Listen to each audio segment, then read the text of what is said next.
What's going on, baseball fans? Jeremy Laracuente here for the Baseball Banter Broadcast. And on this broadcast, we are going to be bantering about the state of the 2023 Chicago Cubs. Now, before I get into my breakdown of the entire franchise, we have a corresponding article up on laracuenteledger.com that details everything we're about to go over here. So if you want to see it there, make sure you check out the link in the show notes below. Now, as we begin, we look at the major acquisitions.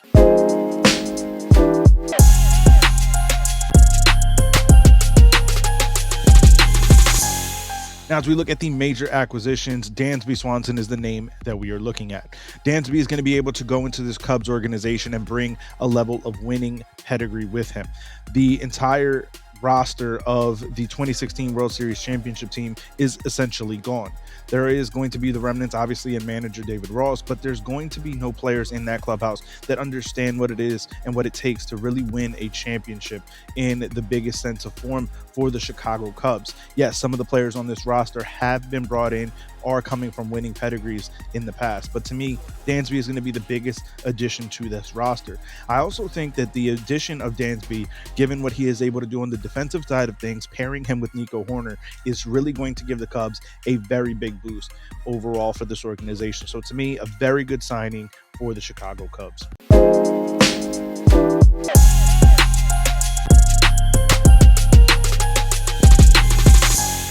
Now, as we look at these significant injuries, Kyle Hendricks is the player that we're looking at. I think that when you look at what Hendricks is for this Chicago Cubs roster, no, he is not necessarily the ace that he was once looked at to be, but this is a veteran leader that knows and understands what it takes to win. I think that when you look at what Hendricks can be for this organization, this can be the guy that the rest of the roster looks to for that mentorship, for that understanding. Hendricks is one of those players that is going to be able to really bring about a different level of understanding of what it means to be a Chicago Cub for this roster. I also think that once he is healthy, this is a guy who can contribute and really be able to go in and do some things that you may not expect him to be able to do. This is going to be for the Cubs and obviously a very wide gap, but the modern day Greg Maddux for the Chicago Cubs roster. This is going to be a guy that pitches with feel, with movement. It's not going to overpower you with velocity. So this is a guy that is important to what the Cubs are looking to do because he's a different look from what the other players and the other pitchers in that staff are going to feature. So for me, the injury that we're paying most attention to, Kyle Hendricks.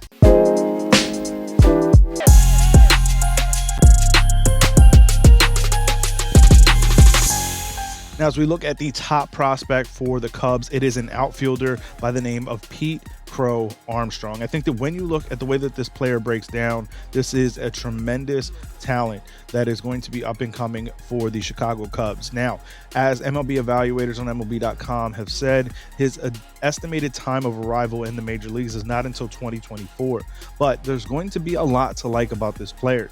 And I think that as he continues to mature and grow and progress and develop his talent, he could really push on that door a little bit sooner for the Chicago Cubs. I think that they are going to try to do their best to keep him continuing to develop in the minor leagues throughout the 2023 season and, in my opinion, most of 2024. But I do think that if he progresses as is expected, this could be a guy who could really help the Cubs over the next coming couple of seasons.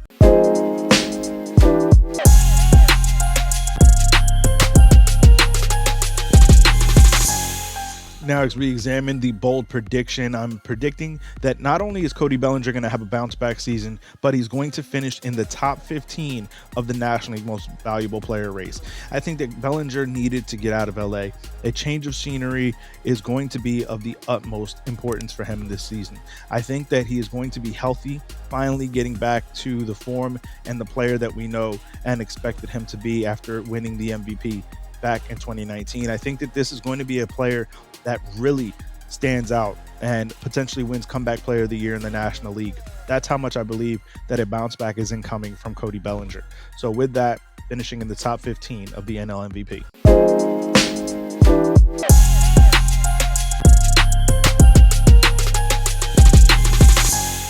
Now, as we break down and look at the divisional rankings prediction, we have an article up on laracuenteledger.com and a video here on the Baseball Banter Broadcast in which we said that the Cubs are going to end up in second place in this division.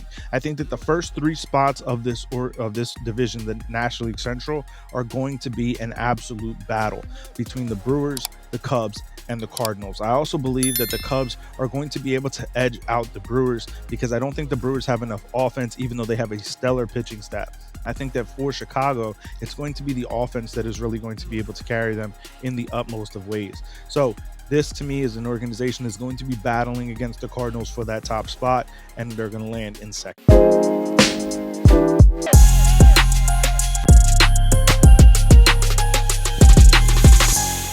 Now, as we grade out the pitching staff, it is a C overall grade. To me, this is an average pitching staff for Chicago. I think that there is room for improvement here. I think that there is going to be some development with the guys that they already have on the roster, but I also think that they are going to need more in the starting pitching department. This is going to be an organization, in my opinion, that is going to be aggressive at the trade deadline because they're going to be in that hunt. I think that they're going to be very close to the divisional battle, atop the division, and I also believe that they're going to be in that wild card hunt. I think that for this National League Central Division, it is going to be of the utmost and paramount importance to win the division because I don't think that they're going to be strong enough to be battling against the teams that are going to come out of the top of the National League West and the National League East. So to me, the only real avenue for reaching the postseason for these NL Central teams, the Cubs, Cardinals, and Brewers, is going to be finishing atop this division. Now for the Cubs, that means that this is going to be necessary to add more pitching to this department.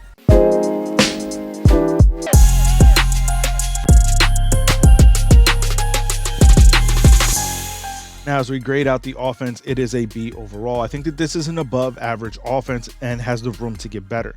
As I just said, it's going to be of paramount importance for the Cubs to be able to go out and win this division. The offense, to me, is what's going to be that carrying point. I think that there's an opportunity that with the additions that they've made, guys like Eric Hosmer, Trey Mancini, Dansby Swanson are going to be able to infuse a different look, a different life, and a different at-bat into this lineup. I also think that there's going to be an opportunity for some of their own players to really develop. Guys like Nico Horner.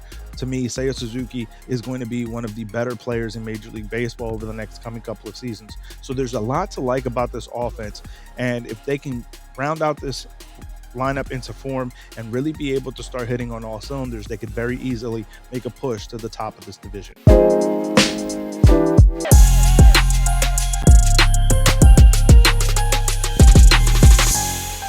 Now, as we grade out the offseason, it is a B+ grade for me. I think this was an above average offseason for them. Being able to bring in Swanson, Jameson Taillon, the aforementioned Hosmer and Mancini, these guys are going to be able to bring in a winning sense, a winning mentality, and an aggressive mentality. And I think that it is really going to benefit the entire Cubs organization. I think that Chicago is right at the edge there, right at the precipice of being able to get back into serious contention mode for the postseason. And I think that with the moves that they made this offseason, it's only going to stand to continue building this foundation of a winning team. Do I think that there's still more to be done? Absolutely. But I think that this offseason was a very, very good, strong start for the Cubs.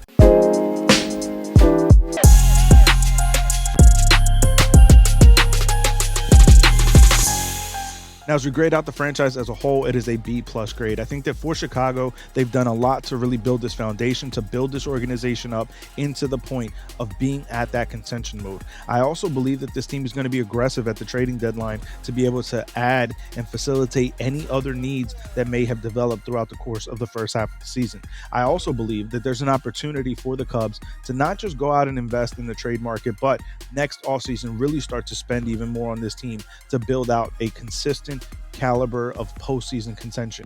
This to me is a team that in 2023 is really going to be right at the edge and could very easily push themselves over with some very good seasons, career years out of some guys, and maybe some acquisitions at the deadline. For this franchise, I believe that they're going to be capable of being in that hunt. Now, whether or not we see them actually take that next step, we'll have to wait and see how that all plays out. But I like the things that were done this offseason. I like the foundation that's being built up by the Cubs, and I think within the next 3 to 5 seasons, the Cubs are going to be back claiming to try to get another World Series under their belt. That's a bold claim to make, but that's how strongly I feel about the foundation that they've been building here for the Chicago Cubs. But I want to hear from you. Let me know, Cubs fans, how are you feeling about your team's chances in 2023? What are your thoughts on the upcoming top prospect?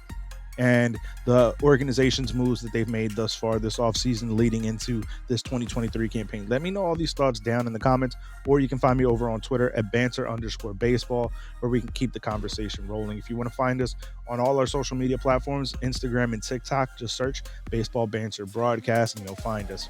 If you want to, make sure you check out our linked article down below in the show notes for the corresponding article on the state of the 2023 Chicago Cubs. We also have new articles that go up daily on the world of Major League Baseball, as well as some other topics as well.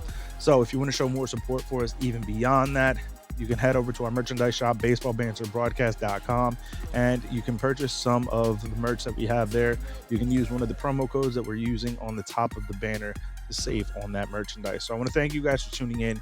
This is YouTube, so you know the deal. If you haven't, hit that subscribe button and the bell for post notifications, as it does a huge service as we continue to try to grow this baseball community. Most of our audience is not yet subscribed, so if you haven't, hit that subscribe button. It does a huge help to the channel. If you're listening to this on your favorite podcast listening platform, I ask that you leave a 5-star rating and review for the same reason. We are trying to continue growing this baseball community, and by doing that, you allow us to reach a wider audience to bring about the latest and greatest news, notes, and my personal thoughts, theories, and opinions. So I will catch you guys on the next broadcast when we banter about baseball. Peace.